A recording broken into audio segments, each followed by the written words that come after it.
Hey guys, welcome back to today's video. Today is Friday, June 25th, 2021, and today we're going to be talking about the National Republican Senatorial Committee and their six-figure ad buys in Georgia and New Hampshire, following the For the People Voting Act that was failed in the United States Senate, which was hotly contested across the United States, in which the Democratic Party failed to pass. And the reason why the Republican Party seems to be jumping onto this is they are pointing out minute provisions, I would say, in the bill that really look very negative for the Democratic Party. A lot of American politics is optics, and I think that's what the GOP is really trying to dive into here. The GOP isn't necessarily attacking Maggie Hassan from New Hampshire or Raphael Warnock from Georgia on simply just the For the People Act, but rather in their own statement saying that under this legislation, taxpayer money could be used to prop up the campaigns of Washington politicians to the tune of tens of millions of dollars.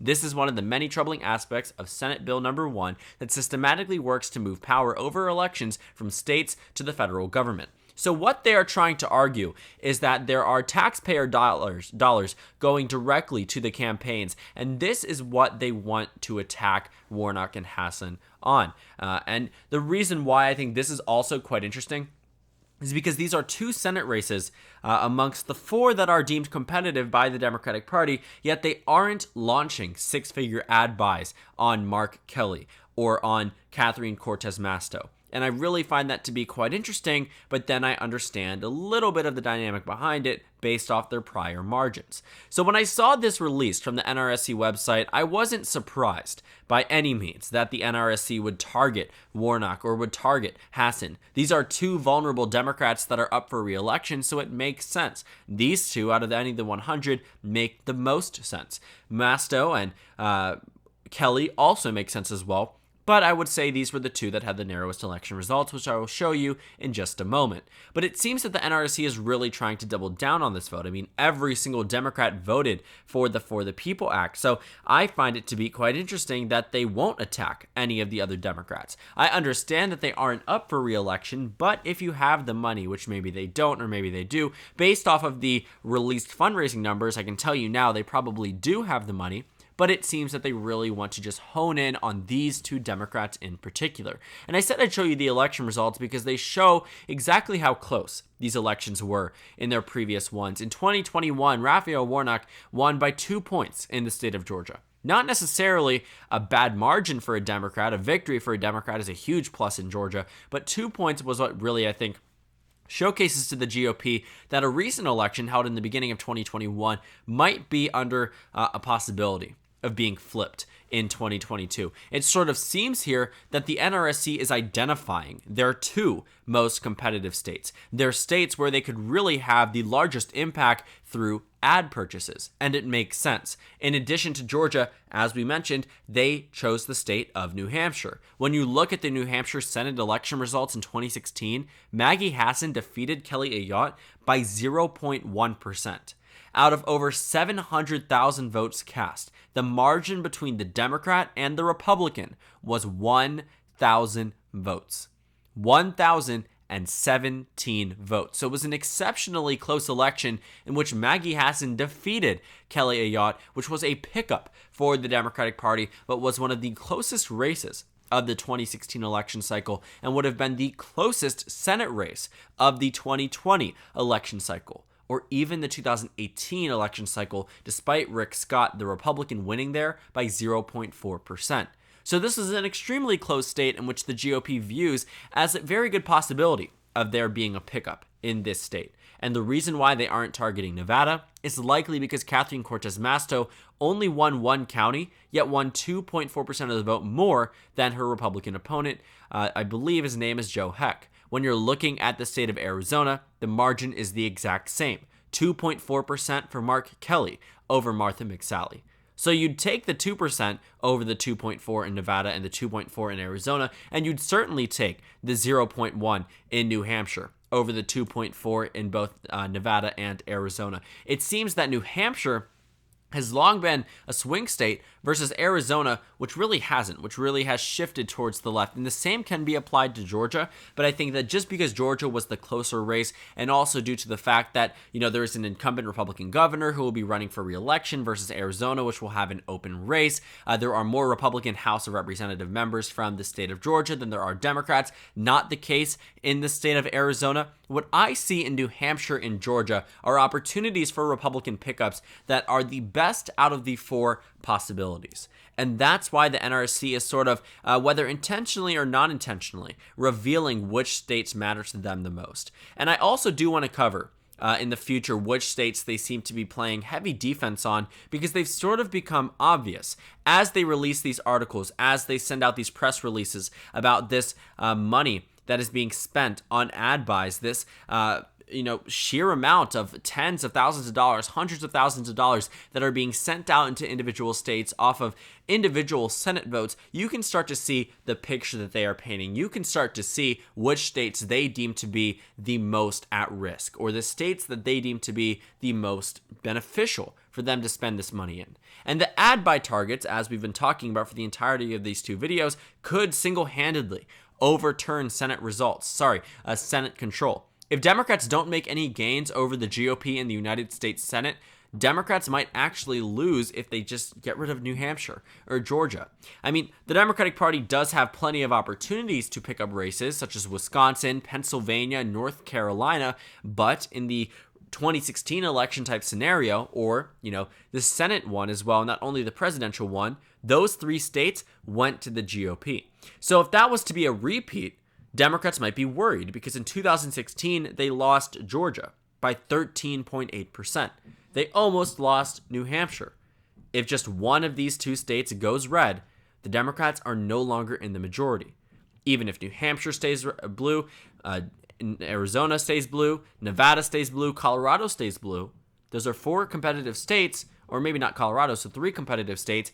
It doesn't matter. Once one goes, the rest of the control flips with it. But that's assuming Democrats don't make any gains. But it seems as if the GOP is less focused on Nevada and Arizona. And the For the People Act is something that the Democratic Party has been pushing for ever since the 2020 election. After the Republican Party, the state legislatures have seemed to push for major voting restrictions across the United States. Democrats have been trying to combat it in any way that they can. Well, since they hold a trifecta, this is their any way that they can scenario.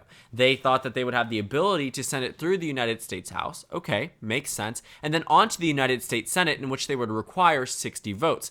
They sort of knew that it was going to fail, but if they can pin that on the Republican Party, that's a plus for the Democrats. But I don't think the Democratic Party really envisioned that the Republican Party would use this vote as ammunition against the Democratic Party. The NRSC seems to be grasping at smaller provisions within the bill rather than the entire vote itself. While they do acknowledge that this bill, in a sense, would, yes, give more control to the federal government in terms of how elections are handled, and largely an effort to prevent voter suppression. But that's not their main point. Their main point was that what was happening in this bill, would there be taxpayer dollars allowed to be spent on campaigns, and that's what was sent out in the ad. So when you're in New Hampshire and you're in Georgia, there's a possibility when you turn on the television set that you will watch an ad from the NRSC that mentions Raphael Warnock wants to steal your taxpayer dollars and put it into his campaign.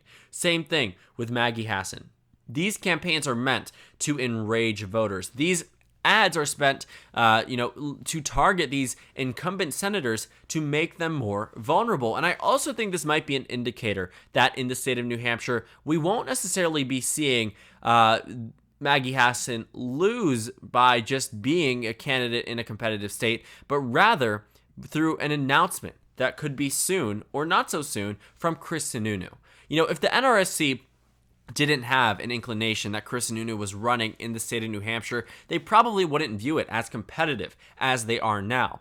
I mean, Jeanne Shaheen won in 2020 largely due to the fact that there was just a poor Democratic opponent and she was popular. Maggie Hassan didn't run against a bad Republican. Kelly Ayotte won over 60% of the vote in the 6-year election prior to this one in 2010. So Kelly Ayotte, was an electoral juggernaut. Maggie Hassan defeated her. It wasn't easy. It very much just rode the wave of Hillary Clinton's victory, but it happened. And Maggie Hassan was able to do it.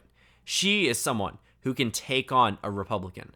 But Chris Sununu, so popular across the state, might be exactly her match. That could make the race uber competitive. And if you're just looking at the NRSC's ad buys, it seems they know something that hasn't been revealed to the public. That maybe Chris Sununu is gearing up a bit.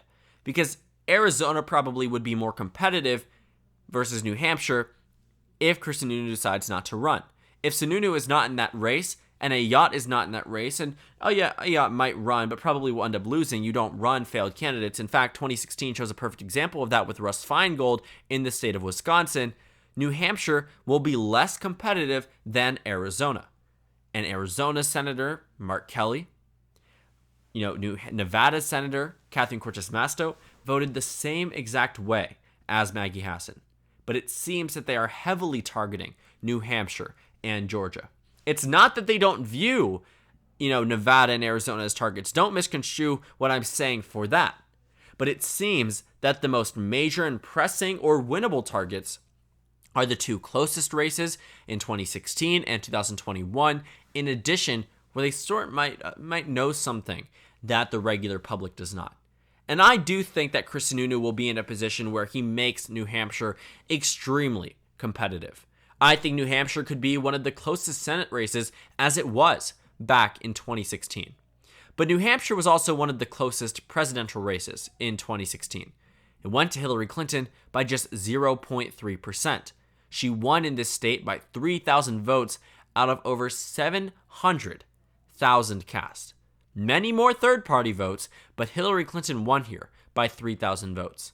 When you look at the state in the 2020 election, not exactly the same thing. New Hampshire went to Joe Biden by 7.3%. Now, that's not to say that the state is all of a sudden this solid Democratic state. Obama won in New Hampshire by double digits in 2008, and then it went down to a 0.3% margin in 2016. Years can change elections. Years can change state compositions. 2022 might be that red wave year that we aren't expecting and don't see yet. Because for 2010, that wasn't a red wave year until way later on. 2014 wasn't a red wave year when it first began. The 2013 generic ballot polls showed the Democratic Party ahead for almost the entirety of the year. In 2009, the Democrats did lead for more than the entirety of that year. It seems that we will get a better, inclination of how the race is going to go, of which type of year it's going to be the exact year in 2022. But for right now, it seems that while New Hampshire, is a state that was going to Biden by 7.3%, there's something about it that makes it very competitive. They love being a swing state, and they love Chris Sununu even more. Because on the same ballot that Biden won by 7.3%, they held a governor's election, right? And the Republican won, but not by a little. The Republican won here. Keep in mind, the Democrat won this Senate race by 15.6%. Seems like a lot. We'll take a look at the governor's race. Chris Sununu won here by over 30 percentage points. As a Republican, Chris Sununu received 516,000 votes. Jeanne Shaheen received 450,000. Joe Biden received 424,000, which means that Chris Sununu, despite being a Republican governor in a state that just went blue, received more votes than any other candidate on the ballot in 2020 in the state of New Hampshire. He won by over 30 points because he's popular, because he's liked, because the people in New Hampshire adore him, which is why the NRSC might be in this position where they say he hasn't publicly announced, but we know from our sources, we know from our people up in New Hampshire that we can keep in touch with, X, Y, and Z is a reason as to why we should be focusing in and honing in on this Senate race. This is a reason why New Hampshire will be extremely competitive. And I find it to be just fascinating that we're finding out just simply through the ad buys, but they tell a very major story. They tell us everything we need to know, and they sort of move in silence because you don't see many articles talking about the ad buys. But to focus on this seems that the GOP sort of is grasping at straws for most of what this ad is about, but it's still revealing a lot of their thinking, still revealing exactly which two Senate races they need to focus in on. And I really think that this is another indicator that, yes, Chris Sununu might be running for United States Senate, and that Republicans, whether through Herschel Walker or somebody else, are truly trying to win back this Georgia seat. Maybe they think Arizona is too far gone. Nevada hasn't really gone to a Republican in quite some time now. I think 2014 was the last time a major statewide race went to a Republican. So, that's not the case in Arizona. That's not the case in Georgia. But again, Arizona was a larger margin than Georgia. Arizona was an automatic pickup. There wasn't as much contention in that race. It was larger on the presidential level than it was on the in the state of Georgia. So what I expect to see from the NRSC is adding in those targets of Arizona and Nevada. But I think that it's very clear and sort of obvious as to which two Senate seats are deemed the most competitive by their standards. So thank you guys so much for watching this video. Make sure to comment down suggestions below. Subscribe on the left if you haven't already, and check out the Instagram and Twitter. At the bottom left of the screen, there's also a Discord server for you to go ahead and join. On the screen, there's a video you can watch, and then a playlist for my 2022 Senate election analysis videos. Again, thank you guys so much for watching, and I will see you all tomorrow.